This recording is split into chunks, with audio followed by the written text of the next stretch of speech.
Ahoy from BA! This is Rorshok's Ocean Update from the 21st of May 2024, a summary of what's going down in the 70% surface of the Earth covered in salt water.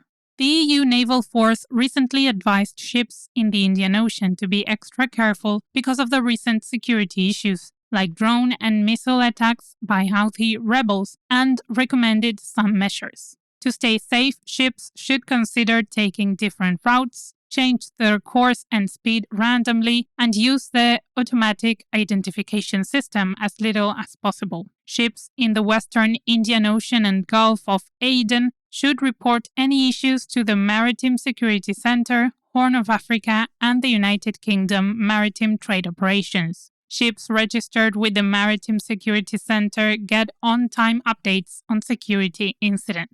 Unfortunately, because of the ship's rerouting due to Houthi attacks, the Suez Canal expects to earn $9 billion in the 2024 to 2025 fiscal year, $500 million less than in the previous fiscal year.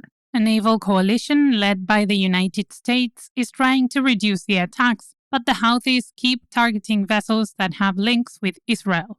Osama Rabi, the chairman of the Suez Canal Authority, said that almost 4,000 vessels rerouted. The canal is still crucial, handling 12% of global trade. The Suez Canal Authority has an annual budget of $12 billion and plans to achieve a profit of almost $5 billion.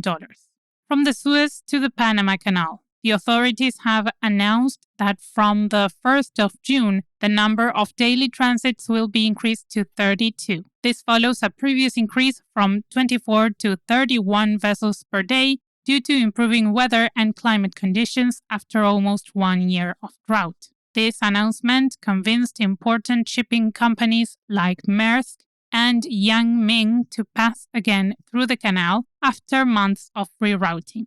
The news is reassuring for global trade, but coming back to normal transit conditions, like before the drought, will depend on the weather. The ocean freight intelligence platform Zaneta has declared that the repercussions of the recent drought affecting the Panama Canal might persist for years.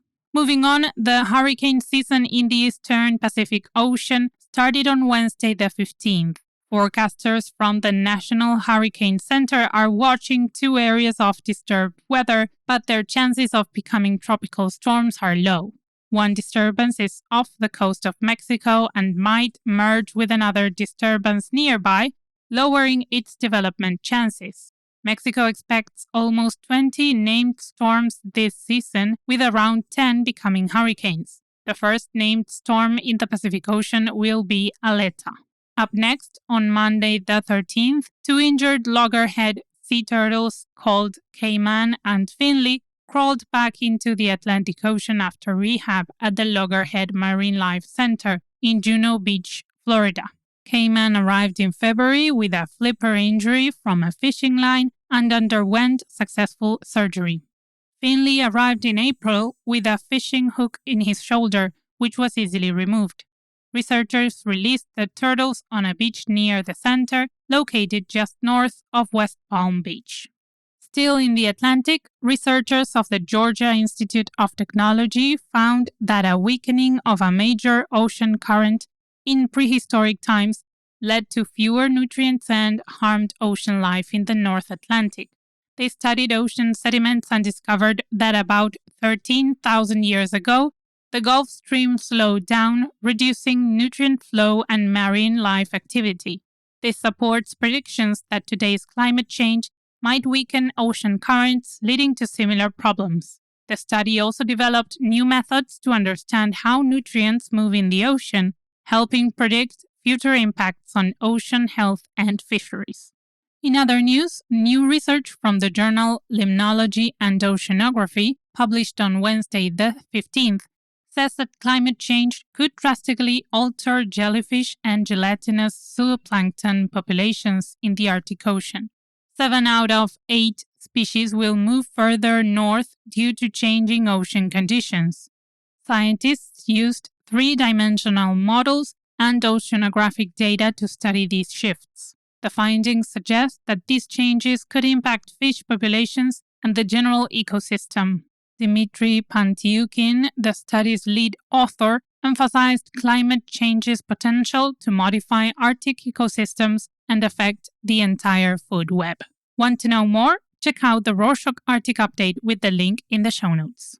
From the Arctic to the Southern Ocean. A study published in the journal Nature on Wednesday the 15th found that dust blowing into oceans helps tiny marine plants called phytoplankton to grow. Australian researchers studied data from sensors in the Southern Ocean that measured nutrients. Phytoplankton needs iron, which the dust provides, and light to thrive. This plant is a base of the marine food web and helps store carbon in the ocean. According to the study, dust supports about 1/3 of the phytoplankton in the Southern Ocean. During ice ages, more dust meant more phytoplankton growth. Jacob Weiss, the lead author, said this information could help make climate models more accurate, improving our understanding of how oceans store carbon and regulate carbon dioxide levels.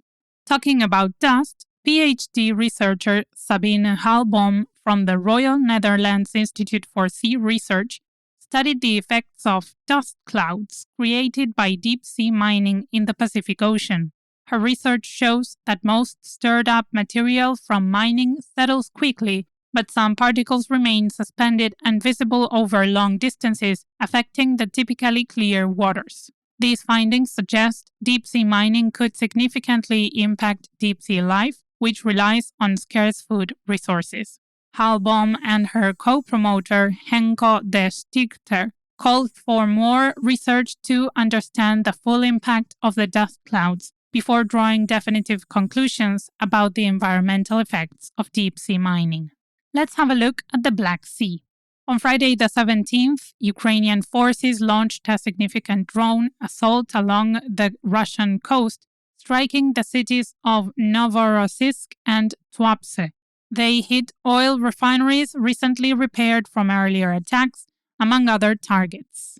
Ukraine's military intelligence confirmed over 30 explosions. Ukrainian drones also targeted Sevastopol, a Crimean port, on the night before. Ukraine's military intelligence also confirmed another drone attack on an oil base in Russia's Rostov Oblast on Wednesday the 15th. Studio NAB has unveiled the Mediterranean Alliance Rescue, or MAR, project, designed to install versatile rescue platforms throughout the Mediterranean Sea.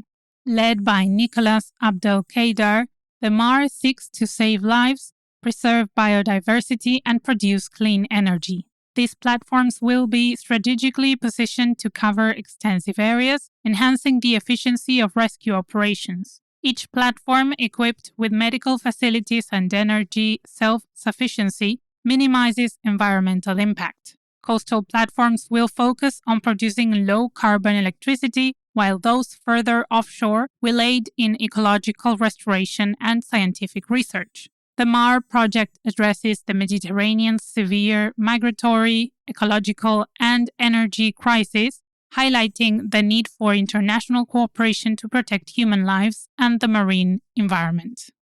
More about the Mediterranean Sea as the Norwegian ship Ocean Viking, chartered by the NGO SOS Méditerranée, rescued 35 Bangladeshi migrants from a fiberglass boat in distress off Malta between Sunday the 19th and Monday the 20th.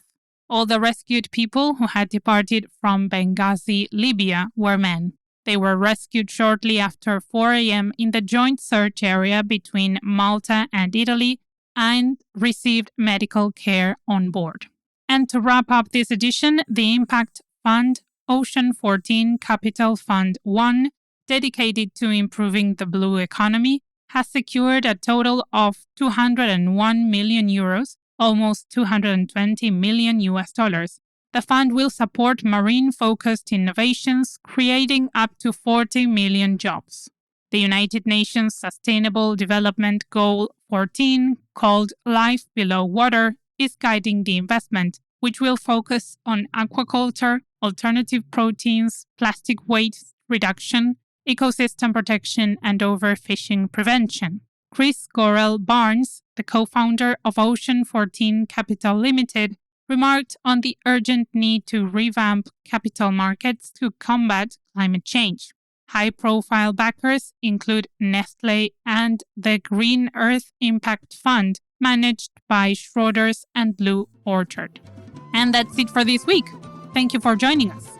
We appreciate all our listeners on Spotify, Apple Podcasts, and other platforms, especially those who subscribe and share the show with their friends and loved ones.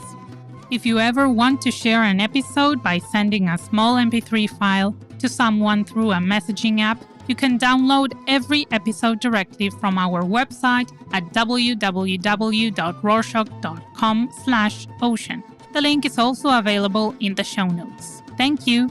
See you next week.